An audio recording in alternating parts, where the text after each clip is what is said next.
بسم اللہ الرحمن الرحیم۔ معزز دوستو، السلام علیکم۔ قرآن مجید سے متعلق بہت ہی دلچسپ حقائق ہو سکتا ہے آپ یہ سب جانتے ہوں، لیکن اگر نہیں جانتے تو سنیں اور حیرت انگیز معلومات اپنے دوستوں کے ساتھ بھی شیئر کریں۔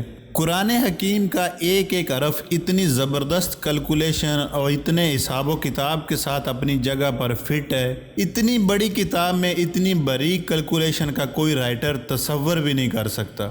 بریکٹ میں دیے گئے یہ الفاظ بطور نمونہ ہیں، ورنہ قرآن کا ہر لفظ جتنی مرتبہ استعمال ہوا ہے وہ تعداد اور اس کا پورا بیک گراؤنڈ اپنی جگہ خود علم و عرفان کا ایک وسیع جہان ہے۔ دنیا کا لفظ اگر 115 مرتبہ استعمال ہوا ہے تو اس کے مقابل آخرت کا لفظ بھی 115 مرتبہ استعمال ہوا ہے۔ شیاطین و ملائکہ 88 مرتبہ، موت و حیات 145 مرتبہ، نفع و فساد 50 مرتبہ، اجر و فصل 108، کفر و ایمان 25 مرتبہ، شہر 12 مرتبہ، کیونکہ شہر کا مطلب مہینہ اور سال میں 12 مہینے ہوتے ہیں، اور یوم کا لفظ 360 مرتبہ استعمال ہوا ہے۔ اتنی بڑی کتاب میں اس عددی مناسبت کا خیال رکھنا کسی بھی انسانی مصنف کے بس کی بات نہیں۔ مگر بات یہیں ختم نہیں ہوتی۔ جدید ترین ریسرچ کے مطابق قرآن حکیم کے حفاظتی نظام میں 19 کے عدد کا بڑا عمل دخل ہے۔ اس حیران کن دریافت کا سہرا ایک مصری ڈاکٹر راشد خلیفہ کے سر ہے، جو امریکہ کی ایک یونیورسٹی میں کیمسٹری کے پروفیسر تھے۔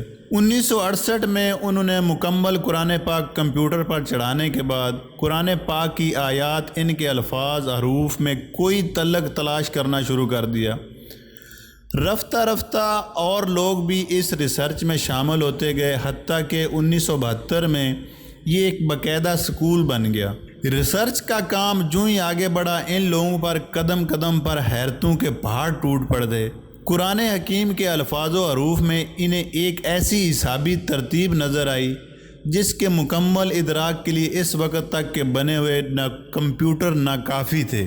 کلام اللہ میں 19 کا اندسہ صرف سورہ مدثر میں آیا ہے، جہاں اللہ نے فرمایا دوزخ پر ہم نے 19 محافظ فرشتوں کو مقرر کر رکھا ہے۔ اس میں کیا حکمت ہے یہ تو اللہ تعالیٰ ہی جانتا ہے، لیکن اتنا اندازہ ضرور ہو جاتا ہے کہ 19 کے عدد کا تعلق اللہ کے کسی حفاظتی انتظام سے ہے۔ پھر ہر سورت کے آغاز میں قرآن مجید کی پہلی آیت بسم اللہ کو رکھا گیا ہے، گویا کہ اس کا تعلق بھی قرآن حکیم کی حفاظت سے ہے، کیونکہ ہم دیکھتے ہیں کہ بسم اللہ کے کل حروف بھی 19 ہی ہیں۔ پھر یہ دیکھ کر مزید حیرت میں اضافہ ہوتا ہے کہ بسم اللہ میں ترتیب کے ساتھ 4 الفاظ استعمال ہوئے ہیں، اور ان کے بارے میں ریسرچ کی تو ثابت ہوا کہ اسم پورے قرآن میں 19 مرتبہ استعمال ہوا ہے۔ لفظ الرحمن 57 مرتبہ استعمال ہوا ہے، جو 19 ضرب 3 کا حاصل ہے، اور لفظ الرحیم 114 مرتبہ استعمال ہوا ہے، جو 19 ضرب 6 کا حاصل ہے، اور لفظ اللہ پورے قرآن میں 2699 مرتبہ استعمال ہوا ہے، جو 19 ضرب 142 کا حاصل ہے۔ لیکن یہاں بقیہ ایک رہتا ہے، جس کا صاف مطلب ہے کہ اللہ کی ذات پاک کسی حساب کے تابع نہیں ہے، وہ یکتا ہے۔ قرآن مجید کی صورتوں کی تعداد بھی 114 ہے، جو 19 ضرب 6 کا حاصل ہے۔ سورہ توبہ کے آغاز میں بسم اللہ نازل نہیں ہوئی، لیکن سورہ نمل آیت نمبر 30 میں مکمل بسم اللہ نازل کر کے 19 کے فارمولے کی تصدیق کر دی۔ اگر ایسا نہ ہوتا تو حسابی قاعدہ فیل ہو جاتا۔ اب آئیے حضور اکرم صلی اللہ علیہ وسلم پر اترنے والی پہلی وحی کی طرف۔ یہ سورہ الگ کی پہلی 5 آیات ہیں، اور یہیں سے 19 کے اس حسابی فارمولے کا آغاز ہوتا ہے۔ ان 5 آیات کے کل الفاظ 19 ہیں، اور ان 19 الفاظ کے کل حروف 76 ہیں، جو ٹھیک 19 ضرب 4 کا حاصل ہیں۔ لیکن بات یہیں ختم نہیں ہوتی۔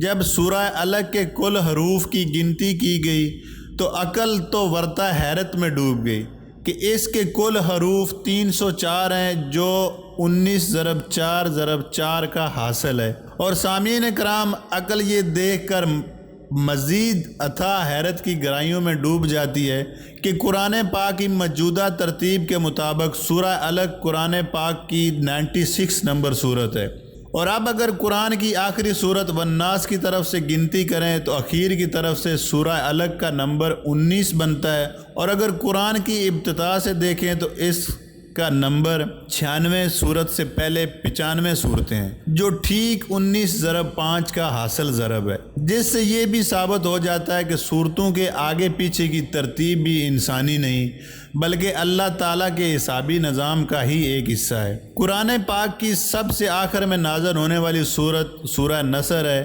یہ سن کر آپ پر پھر ایک مرتبہ خوشگوار حیرت طاری ہوگی کہ اللہ تعالیٰ نے یہاں بھی 19 کا نظام برقرار رکھا ہے۔ پہلی وحی کی طرح آخری وحی سورہ نصر ٹھیک 19 الفاظ پر مشتمل ہے۔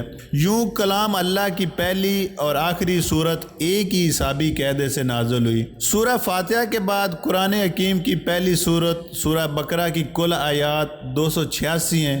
2 ہٹا دیں تو مکی صورتوں کی تعداد سامنے آتی ہے، 6 ہٹا دیں تو مدنی صورتوں کی تعداد سامنے آتی ہے۔ 86 کو 28 کے ساتھ جمع کریں تو کل صورتوں کی تعداد 114 سامنے آتی ہے۔ آج جب کہ عقل و خرد کو سائنسی طریقے پر بڑا ناز ہے، یہی قرآن پاک پھر اپنا چیلنج دہراتا ہے۔ حساب دان، سائنسدان، ہر خاص و عام، مومن کافر سبھی سوچنے پر مجبور ہیں کہ آج بھی کسی کتاب میں ایسا حسابی نظام ڈالنا انسانی بساط سے باہر ہے۔ طاقتور کمپیوٹر کی مدد سے بھی اس جیسے حسابی نظام کے مطابق ہر طرح کی غلطیوں سے پاک کسی کتاب کی تشکیل ناممکن ہے، لیکن 1400 سال پہلے تو اس کا تصور ہی محال ہے۔ لہٰذا کوئی بھی صحیح العقل آدمی اس بات کا انکار نہیں کر سکتا کہ قرآن کریم کا حسابی نظام اللہ کا ایسا شاہکار معجزہ ہے جس کا جواب قیامت تک کبھی بھی نہیں آ سکتا۔ اللہ تعالیٰ مجھے اور آپ کو دین کی سمجھ عطا فرمائے۔ السلام علیکم۔